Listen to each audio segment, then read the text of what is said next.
said.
Shalom jemaat Tuhan, puji Tuhan.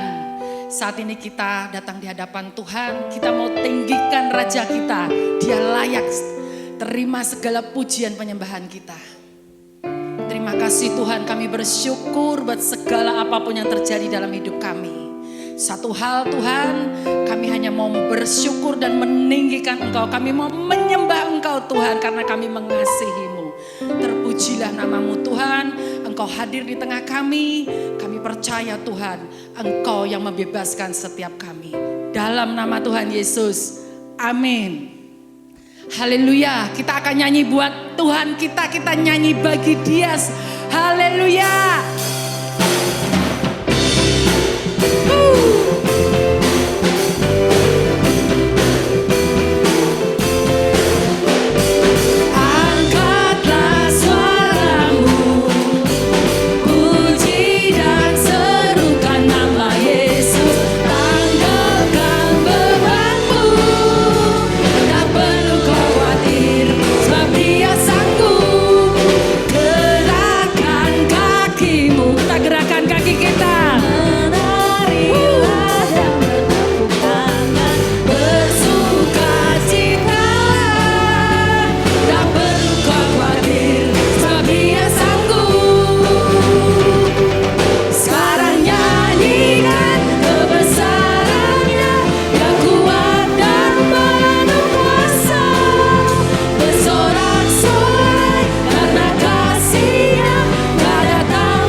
Berikan yang terbaik Tuhan, karena Engkaulah kekuatan kami tidak takut dan gentar. Amin.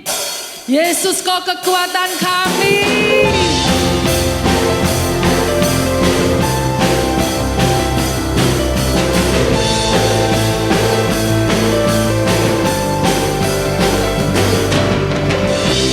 Yesus, Kau kekuatan di hidupku.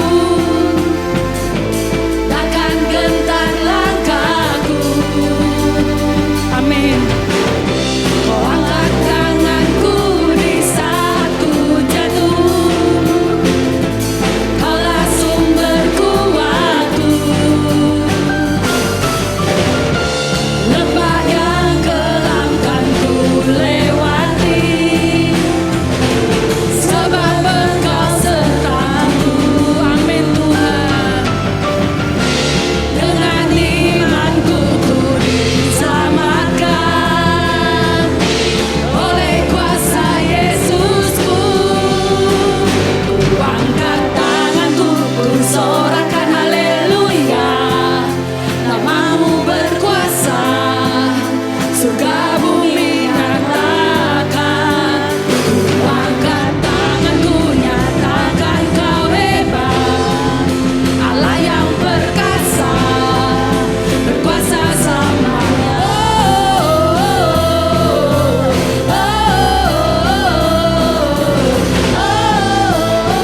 Tuhan, terima segala pujian dan penyembahan kami, sebab Engkaulah Tuhan. Haleluya. Ini kami ya Tuhan, kami mau berikan yang terbaik Tuhan bagimu. Bagimu ya Tuhan, segala pujian, segala kehormatan, kemuliaan semua adalah milik-Mu Tuhan. Terpujilah nama-Mu. Haleluya, Jesus.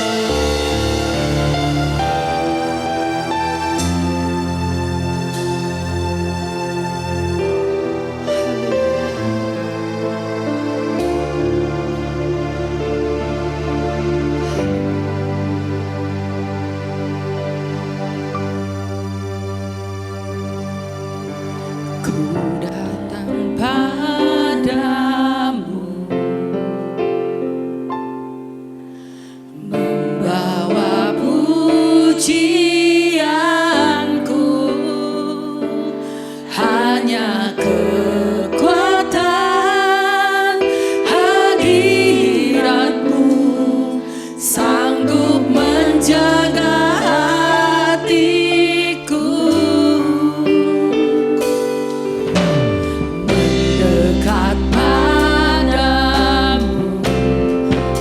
Mendekat padamu Tuhan, sentuh hatimu, biar ku melihat kemuliaan yang Kau sediakan bagiku. Bagimu pujian, hormat, kemuliaan, Kaulah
Bagimu pujian, bagimu kehormatan Tuhan, bagimu Tuhan kemuliaan.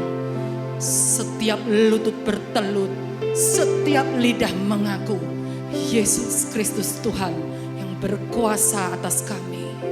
Terima kasih Tuhan. Kami bersyukur kami memiliki Engkau Tuhan yang hidup, Tuhan yang menuntun setiap kami, Tuhan yang nyata di dalam hidup kami.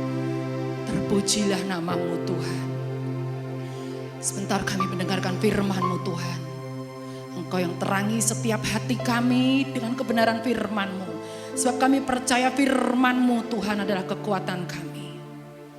Engkau terus Tuhan yang mengajar dan mendidik kami. Semua demi kemuliaan nama-Mu. Terpujilah nama-Mu Tuhan. Dalam nama Tuhan Yesus. Amin.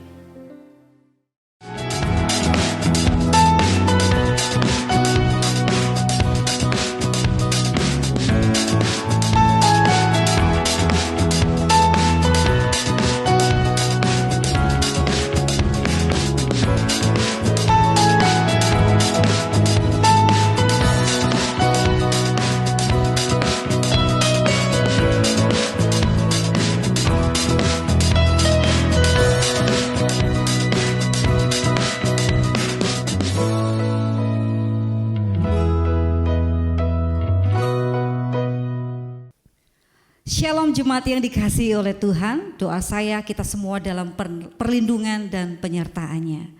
Masihkah saudara dan saya mengingat bahwa pada suatu masa kita bersekolah dahulu, ada kalanya seorang guru berkata kepada setiap kita murid-muridnya, bahwa saya akan pergi ke kantor sekolah sebentar saja, saya mengharapkan kalian di sini tidak ribut, kerjakan tugas kalian dengan baik sementara saya pergi. Dan tidak terasa, waktu pun berlalu, 15 menit, 20 menit, bahkan kemudian sampai 40 menit. Tiba-tiba saja guru tersebut itu kembali ke dalam ruang kelas. Dan pada saat guru itu kembali, ada saja yang didapati oleh guru, murid-murid yang sedang bermain-main dan mengganggu teman yang lain. Tapi ada juga yang didapati murid-murid yang taat dengan perintah guru tersebut dan sedang mengerjakan tugas dengan baik. Ketika guru itu datang, murid-murid yang menaati perintah guru tersebut otomatis merasa senang atas kembalinya guru tersebut ke dalam kelas. Namun sebaliknya, bagi sebagian murid yang lain yang mungkin saja sedang bermain-main, mereka merasa tidak nyaman dengan kehadiran guru tersebut karena mereka mengharapkan guru tersebut tidak segera kembali. Bapak Ibu Saudara yang terkasih di dalam Kristus, melalui cerita ini kita bisa menyambungkan dengan kedatangan Tuhan Yesus yang kedua kali. Ada kalanya kedatangan Tuhan Yesus yang kedua kali bisa menjadi kabar yang menyenangkan bagi setiap kita, bagi setiap orang yang taat seperti murid-murid yang tadi menaati guru tersebut.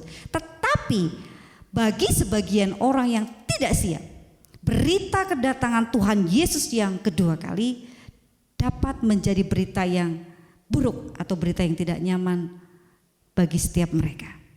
Akan tetapi apapun jawaban kita atau apapun kesiapan atau ketidaksiapan kita, pada saat ini penting untuk kita ketahui melalui khotbah yang telah disampaikan minggu kemarin oleh Pak Pendeta Roy Ketumbelaka, bahwa kita harus mau dan tetap mempersiapkan masa depan kita untuk menyambut kedatangannya yang kedua kalinya. Di dalamnya kita telah belajar bahwa seringkali kita tidak seimbang di dalam mempersiapkan masa depan kita. Kecenderungan seseorang hanya mempersiapkan masa depannya untuk kepentingan di dunia ini saja. Seperti bagaimana kita sebagai orang tua mempersiapkan pendidikan anak-anak kita ke depan. Bagaimana kita dalam masa-masa saat ini kita mempersiapkan hari tua kita dengan mengikuti mungkin asuransi jiwa ataupun asuransi di hari tua nanti. Atau bahkan mungkin sebagian dari kita mempersiapkan masa depan kita, anak-anak kita dengan mempersiapkan warisan harta kita dan sebagainya. Apalagi dalam masa pandemi yang saat ini terjadi di seluruh dunia, orang semakin was-was dan gelisah akan apa yang akan menimpa mereka di masa depan mereka. Tentu saja Hal tersebut tidaklah salah apabila kita mempersiapkan hal-hal yang tadi saya sebutkan. Karena hal itu juga penting. Akan tetapi jangan lupa bahwa selain hal-hal yang tadi saya sebutkan akan jauh lebih penting, yaitu apabila saat ini saudara dan saya mempersiapkan diri kita menyambut kedatangan Tuhan Yesus yang kedua kali. Mengapa saya katakan itu jauh lebih penting? Karena di dalam Alkitab sendiri pun menunjukkan bahwa lebih dari 1.800 nubuatan yang tertulis di dalam Alkitab, sepertiganya adalah nubuatan tentang kedatangan Tuhan Yesus yang kedua kali dan peristiwa-peristiwa yang berkaitan dengan hal-hal tersebut. Artinya jauh lebih banyak dibandingkan nubuatan tentang kedatangan Tuhan Yesus yang pertama kali yang telah terjadi kurang lebih 2000 tahun yang lampau. Kalau kedatangan Yesus yang pertama kali adalah sangat penting, maka berarti banyaknya nubuatan tentang kedatangannya yang kedua kali tadi menunjukkan bahwa peristiwa datangnya Yesus kembali ke dunia otomatis menjadi suatu peristiwa yang sangat-sangatlah penting. Salah satu nubuatan tentang kedatangan Yesus yang kedua kali itu disampaikan oleh seorang malaikat Tuhan segera sesudah Kristus naik ke sorga, yaitu terjadi setelah 40 hari sesudah kebangkitan Yesus dari kematian yang akan kita sama-sama peringati nanti di tanggal 13 Mei 2021 pada minggu ini. Nubuatan tentang kedatangan Yesus yang kedua kali disampaikan oleh malaikat pada hari kenaikannya ke sorga, dan itu dicatat di dalam Kisah Para Rasul yang pertama ayat yang ke-9 sampai yang ke-11. Mari kita sama-sama baca ayat tersebut.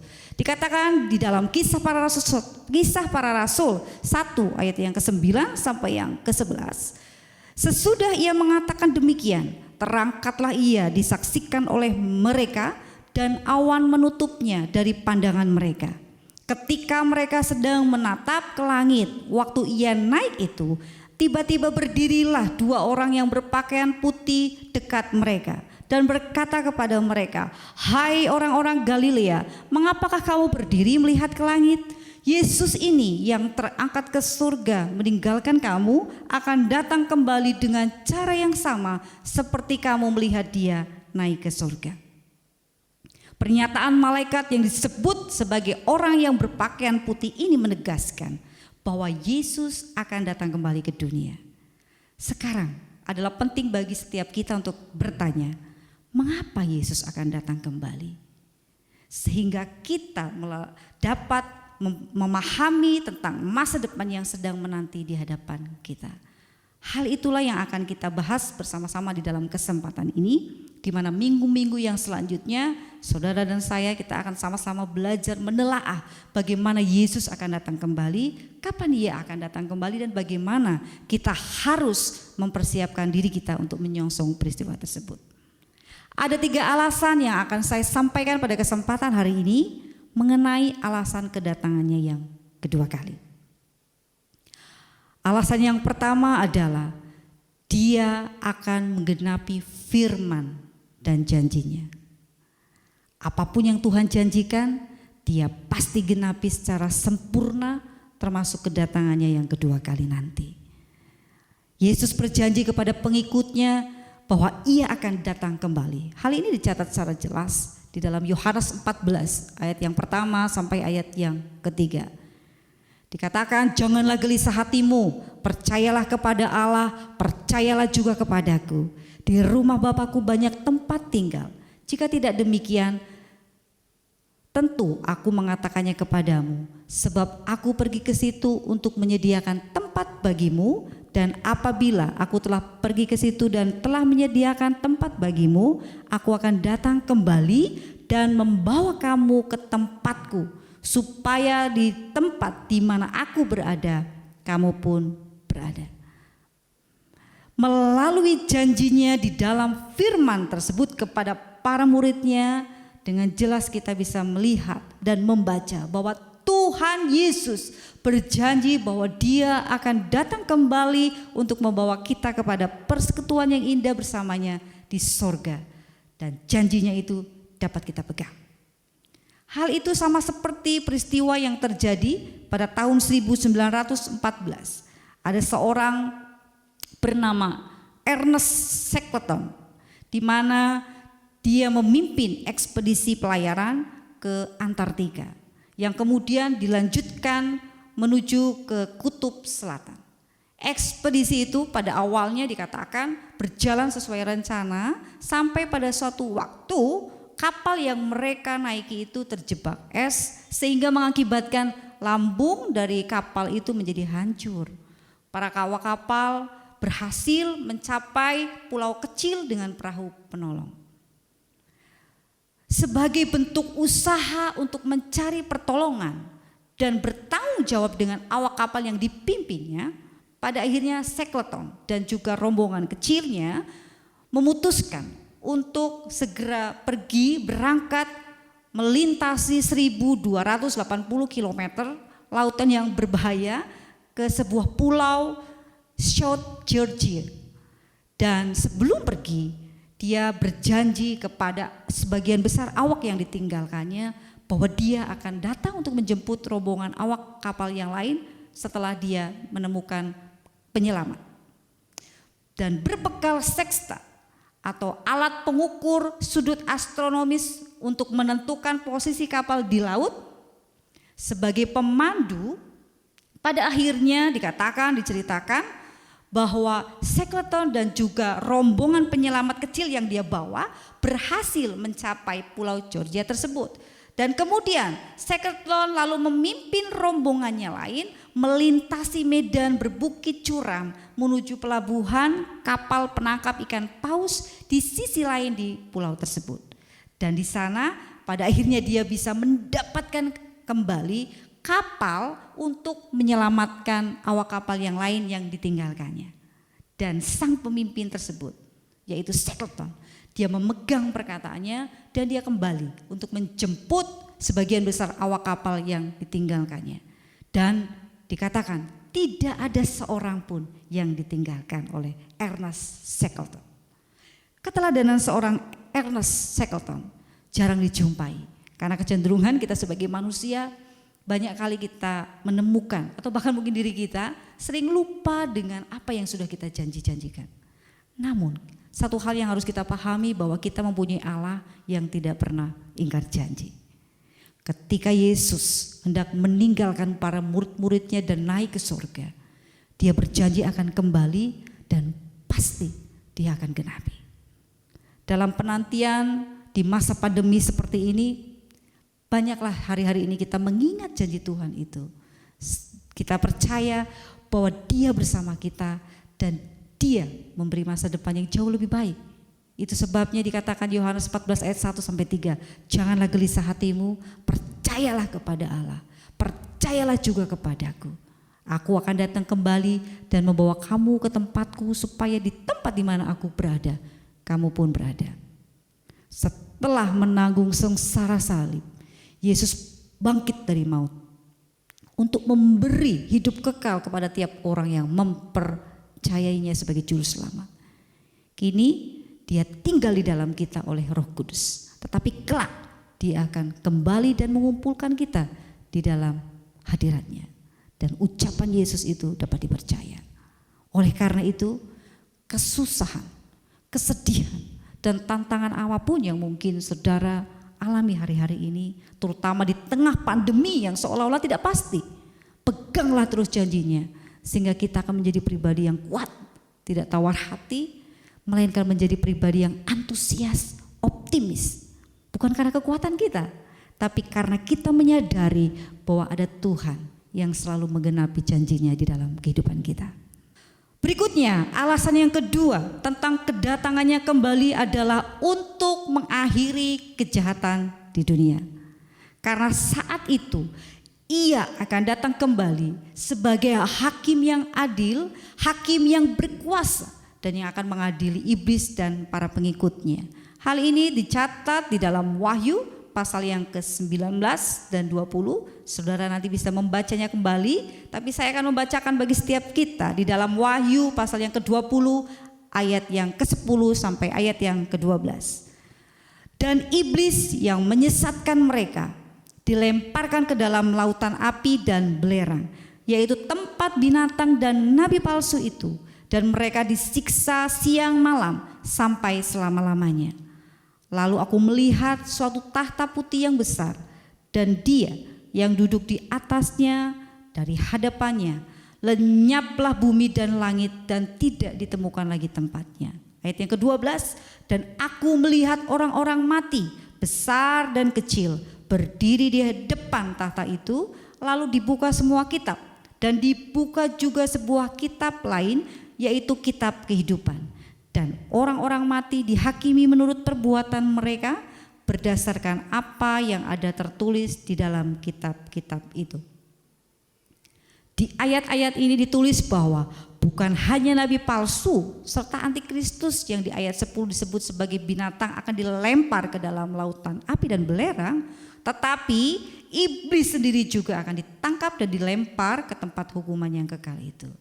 Barulah sesudah itu semua orang yang tidak percaya kepada Kristus akan dihadapkan kepada tahta pengadilannya.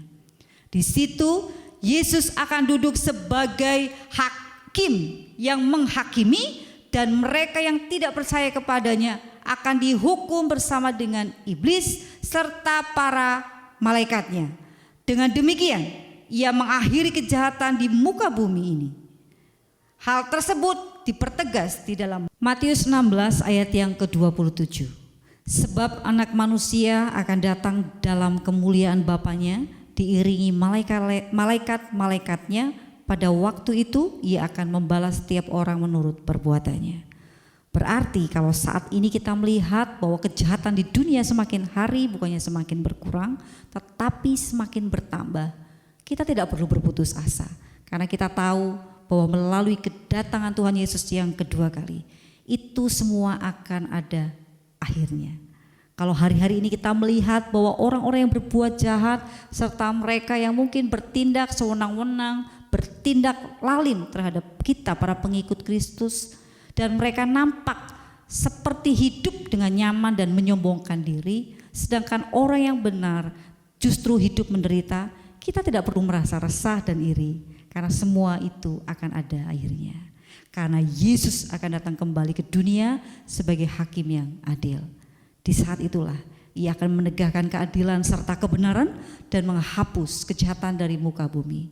Itulah yang disebutkan oleh Rasul Paulus di dalam Titus pasal yang kedua ayat yang ke-13 sebagai pengharapan yang penuh bahagia atau the blessed hope. Kita perlu siap sedia mempertanggungjawabkan kehidupan kita di hadapan Tuhan. Untuk itu jangan sampai berlaku sembarangan terhadap setiap kesempatan dan kepercayaan yang telah Ia berikan. Tentu kita ingin pada saat Ia datang kembali nanti kita mendengar bahwa Ia berkata kepada kita, baik sekali perbuatanmu itu, hai hambaku yang baik dan setia, masuklah dan turutlah dalam kebahagiaan Tuhanmu. Kita akan semakin bijak di dalam menghargai setiap karya keselamatannya yang sudah Kristus berikan secara cuma-cuma melalui penebusannya di kayu salib.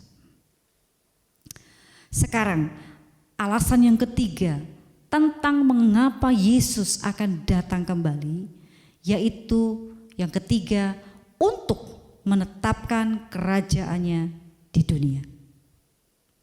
Apabila 2000 tahun yang lalu Yesus datang ke dunia dengan lahir sebagai seorang manusia di tempat yang sederhana, maka di dalam kedatangannya yang kedua kali nanti Yesus akan hadir sebagai raja yang mulia. Apabila 2000 tahun yang lalu kelahirannya di dunia hanya diketahui oleh segelintir orang saja, yaitu para gembala di Bethlehem serta orang-orang Majus dari timur, nanti di dalam kedatangannya yang kedua kali, sebagaimana yang ditulis di dalam Wahyu pasal yang pertama ayat yang ke-7, dikatakan semua mata akan melihat Dia. Apabila 2000 tahun yang lampau, ketika Ia masih bayi, Yesus harus diungsikan ke Mesir karena Herodes raja wilayah Yudea bermaksud untuk membunuh dirinya. Maka di dalam kedatangannya yang kedua kali nanti, semua raja dan penguasa di bumi akan tunduk serta takluk di hadapannya. Hal itulah yang disampaikan oleh Yesus kepada Mahkamah Agung yang sedang mengadili dirinya sebelum Ia disalibkan. yaitu sebagaimana yang telah kita baca di dalam Markus 16 ayat 62. Di saat itu ia mengutip penglihatan yang diperoleh Daniel dan dicatat di dalam Daniel 7 ayat yang ke-13 sampai ayat yang ke-14.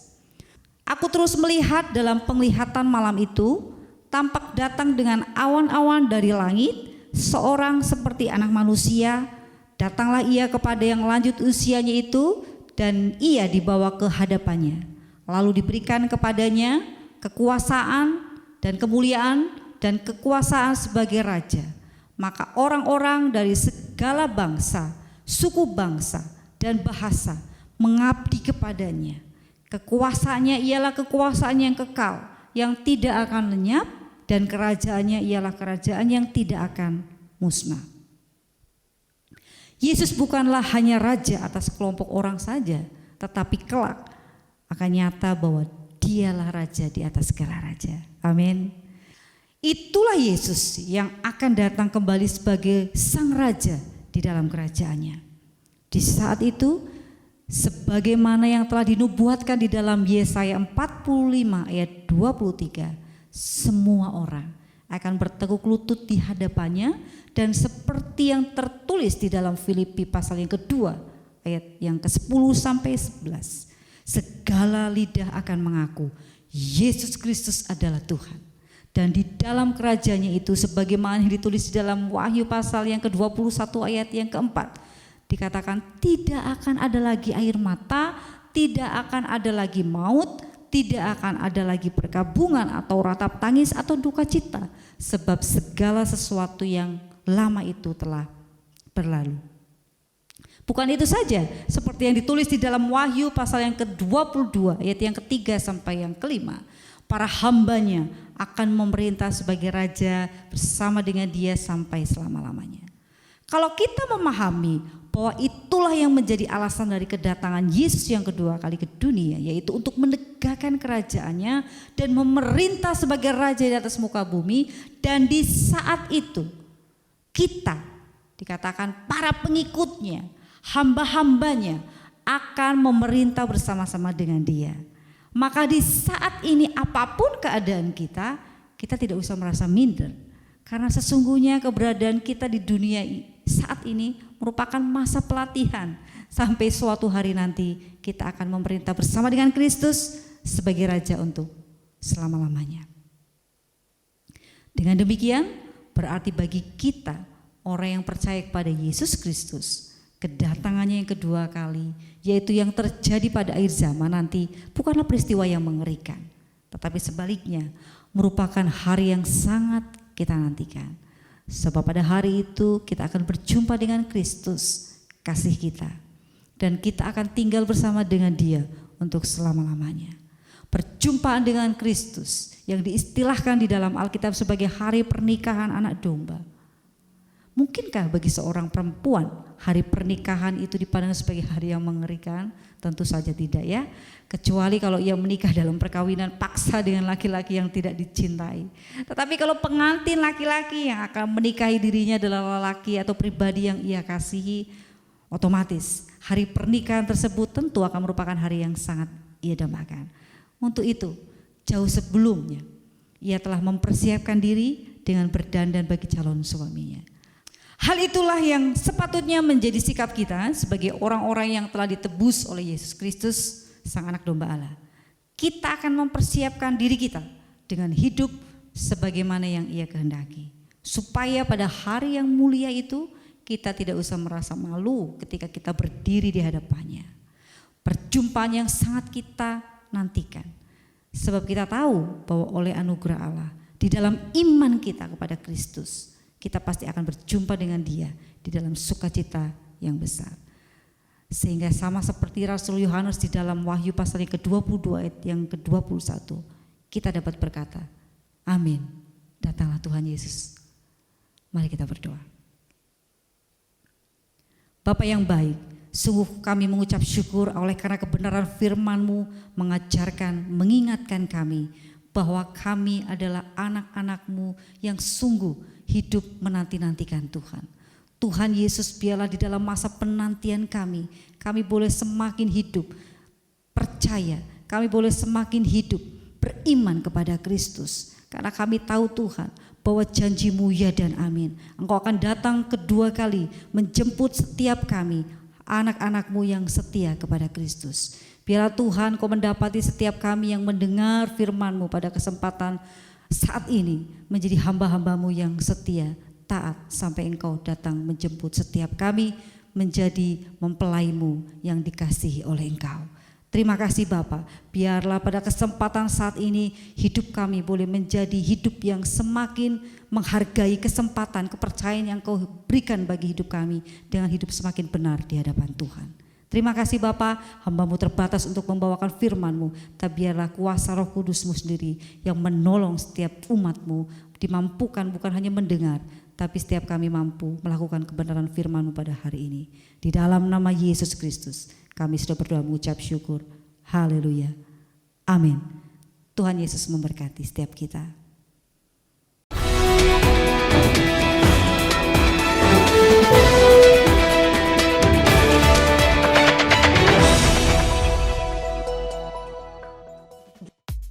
Shalom, saya yakin kita semua telah diberkati oleh firman Tuhan yang baru saja disampaikan oleh Ibu Kristiana Boneta STH tentang Why Christ Will Return, mengapa Yesus akan kembali. Pastikan hidup kita melakukan firman Tuhan setiap hari, dengan demikian hidup kita akan berbuah dan memuliakan nama Tuhan. Itu sebabnya libatkan diri Anda dalam setiap ibadah MBC Kadipaten selama sepekan ke depan. Ajaklah saudara atau kenalan Anda untuk mengikuti kesan atau kelompok saling memperhatikan yang akan diadakan setiap hari, Rabu dan Kamis pukul 18.30. Kesan dapat diikuti secara online melalui aplikasi Zoom Meetings atau onsite di tempat yang telah ditentukan oleh masing-masing kesan dan dengan tetap mengikuti protokol kesehatan. Bergabunglah dalam doa bersama melalui aplikasi Zoom Meeting pada hari Jumat 14 Mei 2021 pada pukul 18.30. Selain itu, kesan image dapat diikuti secara onsite di Geraha MBC Kadipaten, lantai 2 setiap hari Sabtu pukul 17.00. Disiplinkan diri Anda dan keluarga untuk hidup beribadah kepada Tuhan setiap waktu. Mari bergabung dan ikutilah kebaktian umum MDC Kadipaten pada hari Minggu 16 Mei 2021 yang akan diadakan secara online pada pukul 8 pagi melalui MDC Kadipaten YouTube channel. Dan pada sore harinya yaitu pukul 17.00, ibadah akan disiarkan secara online melalui page Facebook online service MDC Kadipaten live streaming. Pada hari yang sama yaitu pukul 17.00 akan diadakan ibadah anak melalui Zoom Meetings. Dalam upaya pencegahan dan memutus mata rantai penularan COVID-19, Anda perlu menjaga kesehatan Anda dengan 5M. Cuci tangan, memakai masker, menjaga jarak, menjauhi kerumunan, serta membatasi mobilisasi dan interaksi. Persembahan-persembahan dalam ibadah dapat Anda sampaikan dengan mentransfernya ke nomor rekening seperti yang tertera dalam slide atau melalui pengumpulan dengan membawanya ke Geraha MDC Kadipaten pada hari Selasa antara pukul 8 pagi sampai pukul 6 sore. Berilah persembahan yang terbaik dan dengan sukacita. Sekian pengumuman yang dapat disampaikan. Kiranya Tuhan Yesus memberkati. Haleluya, terima kasih Tuhan. Saat ini kami menemukan alasan dan selalu kami mempunyai alasan untuk bersyukur kepadamu ya Allah. Sebab Engkau hidup, Engkau bangkit dari kematian. Terimalah ucapan syukur kami Bapa.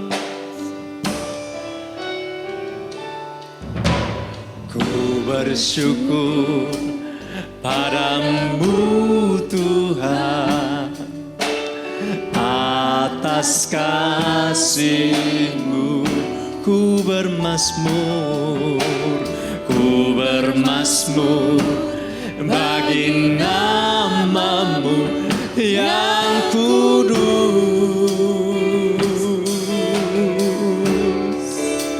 Amin. Sebab Engkau kebenaranku, padamu ku percaya.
mengatasi bumi, tinggikan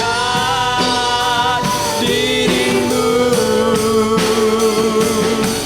mengatasi langit, kemuliaan-Mu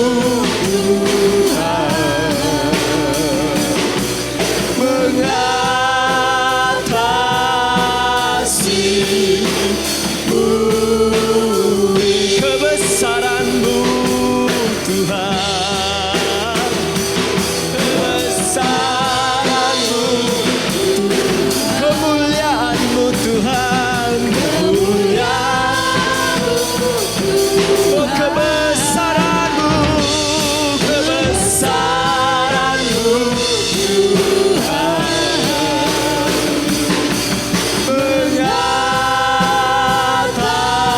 mengatasi bumi.